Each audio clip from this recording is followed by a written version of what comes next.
नमस्ते दोस्तों। कल तक हमने जान लिया था कि भारत के चैनल कौन कौन से हैं, प्रमुख चैनल कौन कौन से हैं। इनको जाना, जैसे कोको के बाद उत्तरी अंडमान, मध्य अंडमान, दक्षिणी अंडमान, कार निकोबार, इनके बारे में जो भी आसपास इनके चैनल थे वो सब जाने। 9 डिग्री कब बनेगा, 8 डिग्री कब बनेगा, 10 डिग्री कब बनेगा, ये सब हमने अब तक जान लिए हैं। पड़ोसी देशों के बारे में भी जान लिया, सामान्य परिचय भी जान लिया। अब शुरुआत करते हैं भारत की समुद्री सीमाओं की। भारत की समुद्री सीमाएं कहाँ कहाँ पर लगती हैं। हेडिंग डालो, भारत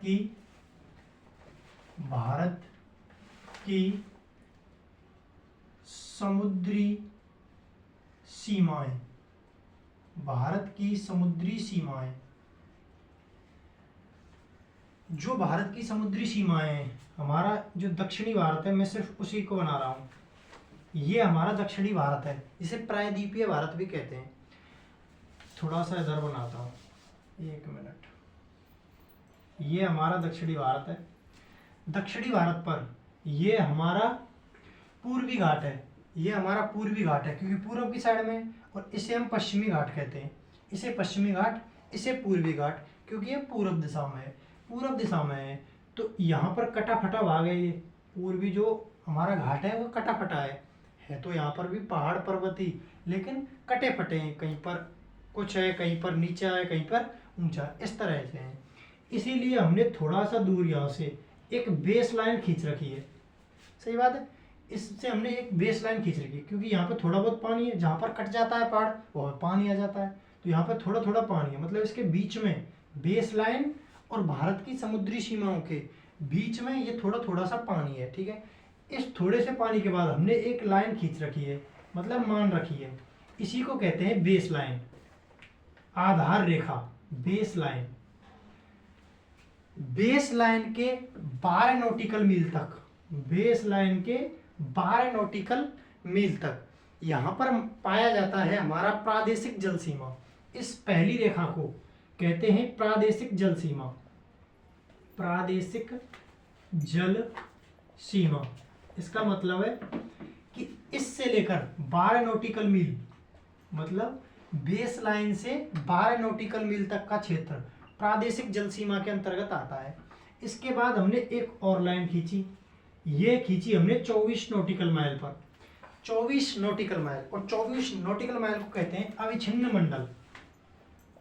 अविच्छिन्न मंडल या फिर संलग्न मंडल, संलग्न मंडल इसका नाम है। मतलब बेस लाइन से 24 नॉटिकल मील तक का क्षेत्र अविच्छिन्न मंडल। इसमें से 12 नॉटिकल मील तक का क्षेत्र प्रादेशिक जल सीमा, और 12 से 24 तक का क्षेत्र अविच्छिन्न मंडल या संलग्न मंडल। उसके बाद हमने एक बेस लाइन और खींची 200 नॉटिकल मील पर। बेस लाइन से 200 नॉटिकल मील पर हमने एक और रेखा खींची, उसका नाम है अनन्य आर्थिक क्षेत्र। अनन्य आर्थिक क्षेत्र, अनन्य आर्थिक क्षेत्र, अनन्य आर्थिक क्षेत्र है। मतलब 24 नॉटिकल माइल से लेकर 200 नॉटिकल माइल तक का क्षेत्र अनन्य आर्थिक क्षेत्र है। ये क्या है वो आगे हम पता कर लेंगे। इसके बाद शुरू हो जाता है हाई सी, मतलब उच्च सागर। हाई सी, हाई सी मतलब इसके बाद हमने कोई लाइन नहीं खींची, इसके बाद सिर्फ महासागर ही महासागर है। ये सब क्या होते हैं एक एक करके समझते हैं। United Nation Convention on the law of sea 1982 के तहत एक नॉटिकल मील, एक नॉटिकल मील बराबर 1.852 किलोमीटर। ये नॉटिकल मील वाला खेल समझ में आ गया। एक नॉटिकल मील का मतलब होता है 1.852 किलोमीटर, मतलब 1.8 किलोमीटर चलने पर एक नॉटिकल मील के बराबर होता है। बात समझ में आ गई। ये सिर्फ पानी में दूरी मापने की इकाई है। पानी में जब हम दूरी नापते हैं तो किलोमीटर में नहीं माप सकते। पानी में अगर दूरी नापनी है तो नॉटिकल मील में नापी जाती है, और एक नॉटिकल मील बराबर होती है 1.852। पीवाई की क्वेश्चन है, आता है। ठीक है, उसके बाद बात करते हैं अब प्रादेशिक जल सीमा। प्रादेशिक जल सीमा पहली हेडिंग डालते हैं, प्रादेशिक जल सीमा। प्रादेशिक जल सीमा क्या है? बेस लाइन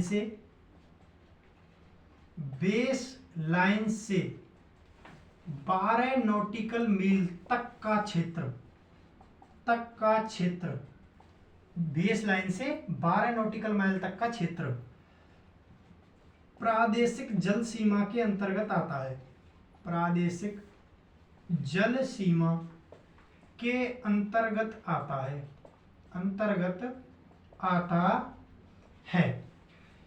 इस क्षेत्र में सभी प्रकार के संसाधनों के दोहन का पूर्ण अधिकार है। इसका मतलब है कि अगर बेस लाइन से लेकर 12 नॉटिकल माइल तक किसी भी प्रकार की कोई खान निकल आती है, किसी भी प्रकार का कोई और ईंधन निकल आता है, जैसे कोयला निकल आता है, पेट्रोल निकल आता है, डीजल निकल आता है, तो इस पर पूर्ण रूप से उसी देश का अधिकार होगा जिसके पास ये रेखा है। समझ पा रही है? जैसे भारत है, तो भारत से 12 नॉटिकल मील तक के क्षेत्र में अगर किसी भी प्रकार का कोई दोहन होता है तो उस पर पूर्ण रूप से भारत का ही अधिकार होगा। अब बात करते हैं आगे, प्रादेशिक जल सीमा के बाद अविच्छिन्न मंडल या संलग्न मंडल। अविच्छिन्न मंडल या फिर इसी को कहते हैं संलग्न मंडल। ये क्या है? 12 नॉटिकल माइल से 24 नॉटिकल माइल तक का क्षेत्र ये होता है। 12 नॉटिकल माइल से 24 नॉटिकल माइल तक का क्षेत्र। इस क्षेत्र में कर लेने साफ सफाई करने का अधिकार होता है। इसका मतलब है बेस लाइन से लेकर 12 नॉटिकल माइल तक अगर किसी भी प्रकार के कोई दूसरे देश के वाहन निकलते हैं, जैसे कोई शिप है अमेरिका का है और इस क्षेत्र में होकर जा रहा है, तो उस देश के पास अधिकार है जिस देश के पास इसकी सीमा है। जैसे भारत के पास 24 नॉटिकल मील तक का क्षेत्र है, तो यहाँ से अगर कोई शिप निकलेगा, किसी भी प्रकार का कोई बिजनेस शिप हो या किसी कंट्री का शिप हो, तो उसे कर देना होगा और कर भारत को देना होगा। ठीक है। उसके बाद अगला मंडल आता है हमारा अनन्य आर्थिक क्षेत्र। उसके बाद आता है अनन्य आर्थिक क्षेत्र। अनन्य आर्थिक क्षेत्र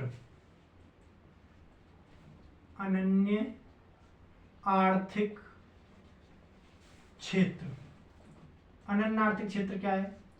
24 नॉटिकल माइल से 200 नॉटिकल माइल तक का क्षेत्र इसके अंतर्गत आता है। और इसमें किस किस का अधिकार है? मछली पकड़ने का इस पर पूरा अधिकार है। अगर कोई नया द्वीप मिला है, इस पर नए द्वीप पर अधिकार, अगर कोई 200 नॉटिकल मील तक कोई नया द्वीप मिल गया तो उस पर भी इसका पूर्ण अधिकार होगा। और तेल निकालने का अधिकार, अगर इस क्षेत्र में 200 नॉटिकल मील तक कोई तेल वगैरह पाया जाता तो उस पर भी भारत का ही अधिकार होगा। कौन कौन से अधिकार है अनन्य आर्थिक क्षेत्र में? मछली पकड़ने का, नया द्वीप मिला है तो उस पर भी अधिकार होगा और तेल निकालने का भी अधिकार होगा। उसके बाद लास्ट आता है हाई सी, उच्च सागर यानी हाई सी। उच्च सागर क्या है?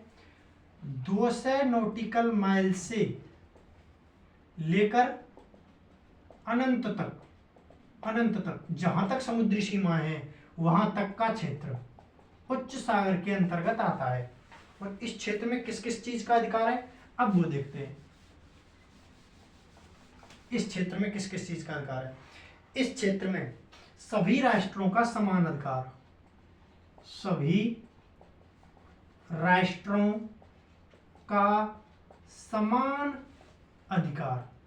इस क्षेत्र में जैसे कोई भी चीज मिली, नया द्वीप मिला, तो इस नए द्वीप पर भारत का अधिकार नहीं होगा, सभी देशों का समान अधिकार होगा इस देश पर। मतलब इस देश, अगर इस जगह पर हाई सी में कोई नया द्वीप मिला तो इस पर रिसर्च की जा सकती है सभी देशों के द्वारा, इस पर किसी का भी एकाधिकार नहीं होगा, इस पर सभी देशों का समान अधिकार होगा। बात समझ में आ गई होगी। यहाँ भी खत्म, ये जो टॉपिक है ये होता है खत्म आपका। आगे नया टॉपिक डालते हैं, भारत का भौतिक प्रदेश। भारत का भौतिक प्रदेश,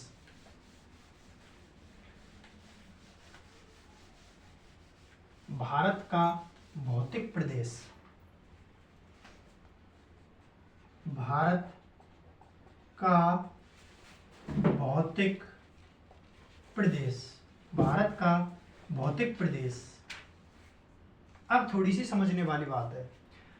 सबसे पहले बात करते हैं जब हमारी धरती बनी। जब धरती बनी तो कुछ ऐसी थी, इसमें एक इस तरह की एक इस तरह स्थल भाग था बीच में, इसमें पूरे में पानी पानी था यहाँ पर। जब धरती बनी, कब की बात कर रहे हैं हम, कार्बोनिफेरस युग की, कार्बोनिफेरस युग की। जब हमारी धरती बनी पूरी पृथ्वी पर पानी था और बीच में था एक द्वीप जिसका नाम था पेंजिया। इसको कहा जाता था पेंजिया, इसको कहा जाता था पेंजिया। और जो ये पूरा सागर था जो पेंजिया के चारों ओर था, इसको कहा जाता था पेंथालासा। जब धरती का निर्माण हुआ तो एक पेंजिया नाम का द्वीप बीच में था और इसके चारों तरफ एक महासागर था, और एक ही महासागर था, उसका नाम था पेंथालासा। दोनों याद रखने हैं, पेंथालासा एक सागर था और पेंजिया बीच का भाग जो स्थल भाग था उसका नाम था पेंजिया। जैसे जैसे समय बदला, कुछ करोड़ों वर्ष बाद पेंजिया आपस में टकराने लगा। आपस में घर्षण के कारण, प्लेटों के घर्षण के कारण पेंजिया टूटना शुरू हुआ। अब पेंजिया धीरे धीरे धीरे धीरे टूटता टूटता कार्बोनिफेरस युग में, कार्बोनिफेरस युग में, कार्बोनिफेरस युग में पेंजिया, पेंजिया क्या है पता चल रहा है, पेंजिया ये बीच वाला भाग, पेंजिया दो भागों में टूटा, पेंजिया दो भागों में टूटा। अब जैसे जैसे समय गुजरा पेंजिया टूटने लग गया, और टूटने लगा तो दो भागों में टूट गया। और दो भाग कौन से थे, दो भागों में टूटा। पहला भाग Gondwana land, Gondwana land, Gondwana land. जो पहला भाग था वो था गोंडवाना लैंड। किस तरह था, इस तरह, जैसे ये पृथ्वी है, अब इधर उच्च सागर था, उच्च सागर, लेकिन ये दो भागों में टूट गया पेंजिया, एक ऐसे और एक ऐसे। अब जब ये दो भागों में टूटा तो इसके बीच में अब पानी आ गया, जो टूटेगा तो बीच में भी तो पानी आ जाएगा। अब जो पेंथालासा का पानी था वो इसके बीच में आ गया, और बीच में आ गया तो इसका नाम हमने रख दिया टेथिस सागर, इसका नाम रखा हमने टेथिस सागर। और जो ऊपर वाला भाग था इसका नाम था गोंडवाना लैंड, गोंडवाना लैंड। और जो ये नीचे वाला भाग था ये था अंगारा लैंड, ये था अंगारा लैंड। इन दोनों के हमने अलग अलग नाम रखे, ऊपर वाले भाग का नाम गोंडवाना लैंड और नीचे वाले भाग का नाम अंगारा लैंड।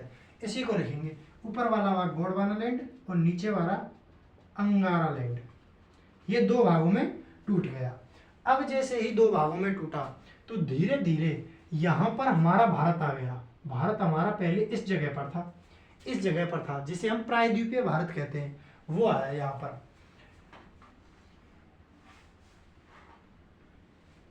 पेंजिया दो भागों में टूटा, एक अंगारा लैंड और दूसरा गोंडवाना लैंड। अब इन दोनों के बीच में, मतलब गोंडवाना लैंड और अंगारा लैंड, इन दोनों के बीच में, इन दोनों के बीच में टेथिस सागर आया, टेथिस सागर आया। अब जब ये टूटता रहा तो इसके बीच में टेथिस सागर आया। अब धीरे धीरे फिर समय परिवर्तित होता है और कुछ करोड़ों वर्ष बाद ये जो अंगारा लैंड था और ये गोंडवाना लैंड आपस में फिर मिलने लगे, और ये ऐसे ऐसे मूव करने लगा, और मूव करते करते ये इससे टकरा गया। अब जब ये अंगारा लैंड गोंडवाना लैंड से टकराई तो इस जगह पर जो ये टेथिस सागर था इसमें भी पानी था, मतलब प्लेट तो सागर में भी थी, प्लेट सागर की प्लेट और अंगारा लैंड की प्लेट ये आपस में टकरा गई। और जब ये आपस में टकराई तो हमारे भारत इस जगह पर आ गया और भारत के उत्तर में बन गया हिमालय। भारत के उत्तर में हिमालय पर्वत का निर्माण हो गया। हिमालय पर्वत का निर्माण कैसे हुआ? जब गोंडवाना लैंड और अंगारा लैंड आपस में एक दूसरे की प्लेटों से टकराई, साथ में टेथिस सागर भी था, तो इस जगह पर बना हमारा हिमालय। अब हिमालय का जन्म स्थल पूछे आपको, हिमालय का जन्म स्थल क्या है? हिमालय का जन्म स्थल है टेथिस सागर, क्योंकि टेथिस सागर की प्लेट टकराने से ही हिमालय का निर्माण हुआ है। समझ में आ रही? ठीक है, इन दोनों के बीच टेथिस सागर आ गया। अब इसी को टेथिस सागर को हिमालय का जन्म स्थल कहा जाता है, जन्म स्थल कहा जाता है। ठीक है, अब अंगारा लैंड में कौन कौन से भाग आए, मतलब जो अब वर्तमान में हम देखते हैं जिन महाद्वीपों को, उन महाद्वीपों में से कौन कौन से थे जो अंगारा लैंड में थे और कौन कौन से थे जो गोंडवाना लैंड में थे। अंगारा लैंड की बात करें, अंगारा लैंड की बात करें तो इसमें थे सबसे पहले एशिया, एशिया महाद्वीप अंगारा लैंड का हिस्सा था। एशिया के बाद यूरोप भी अंगारा लैंड का हिस्सा था। उसके बाद उत्तरी अमेरिका महाद्वीप भी अंगारा लैंड का हिस्सा था। अगर बात करें गोंडवाना लैंड की, गोंडवाना लैंड का हिस्सा थे एक तो अफ्रीका, ऑस्ट्रेलिया, दक्षिण अमेरिका, प्रायद्वीपीय भारत। हमने अभी पढ़ा था प्रायद्वीपीय भारत पहले कहाँ था? इस हिस्से में, बाद में टकरा कर आ गया एशिया में। तो प्रायद्वीपीय भारत ये गोंडवाना लैंड का हिस्सा थे। उसके बाद अंटार्कटिका भी इसी में आता है, जो निर्जल महाद्वीप है अंटार्कटिका पे कोई रहता थोड़ी है, ये तो बर्फ ही बर्फ का है। तो अंटार्कटिका भी गोंडवाना लैंड का ही हिस्सा थी। ठीक है, आगे अब बात करेंगे हम हिमालय की। हिमालय का जन्म तो हमने जान लिया कि हिमालय का जन्म कैसे हुआ, किस किस तरह से हुआ, कौन कौन सी पहाड़ियाँ पर्वत बने, वो हम अब कल के वीडियो में जानने वाले हैं। धन्यवाद।